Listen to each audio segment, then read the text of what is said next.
चंद्रमा को देखो, यह कितना सुंदर लग रहा है ना? आइए चंद्रमा की तरफ थोड़ा जूम करें। हम क्या देखते हैं? हम इसकी सतह पर पर्वत, विशाल विवर एवं ठोस लावा से बने सपाट मैदान देखते हैं।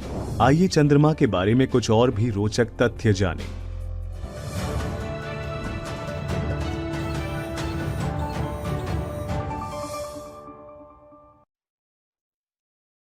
हमारा चंद्रमा हमारे ग्रह पृथ्वी का एकमात्र प्राकृतिक उपग्रह है। अब ये प्राकृतिक उपग्रह क्या है? यह एक ऐसा खगोलीय पिंड होता है जो अपनी कक्षा में ग्रह के ठीक वैसे ही चक्कर लगाता है जैसे ग्रह सूर्य के चक्कर लगाते हैं, जबकि चंद्रमा हमारी पृथ्वी का एकमात्र प्राकृतिक उपग्रह है। इसका व्यास पृथ्वी के व्यास का 1/4 है। लेकिन आश्चर्य की बात है कि यह हमें इतना बड़ा क्यों दिखाई देता है। इसका प्रमुख कारण हमारे ग्रह से किसी अन्य खगोलीय पिंड की अपेक्षा इसका समीप होना है। यह हमसे लगभग 3,84,000 किलोमीटर दूर है, जो पृथ्वी का निकटतम खगोलीय पिंड है। पृथ्वी को सूर्य की परिक्रमा करने में 365 दिन लगते हैं, लेकिन चंद्रमा को पृथ्वी के चारों ओर अपनी परिक्रमा पूरी करने में केवल 27 दिन ही लगते हैं तथा उसे अपने अक्ष पर एक चक्कर पूरा करने में भी उतना ही समय लगता है। लेकिन आपको जानकर आश्चर्य होगा कि हम चंद्रमा का सिर्फ एक ही भाग देख सकते हैं।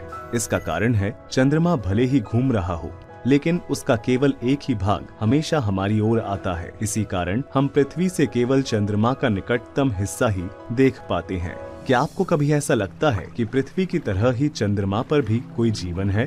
खैर नहीं, अभी तक चंद्रमा पर जीवन के कोई प्रमाण नहीं प्राप्त हुए हैं। वैज्ञानिकों के अनुसार चंद्रमा की परिस्थितियां अभी जीवन के अनुकूल नहीं है। साथ ही इसकी सतह पर दिखाई देने वाली परछाइयां वहां मौजूद भूदृश्यों जैसे पर्वत, मैदान और गड्ढे के कारण है, जो छाया बनाते हैं।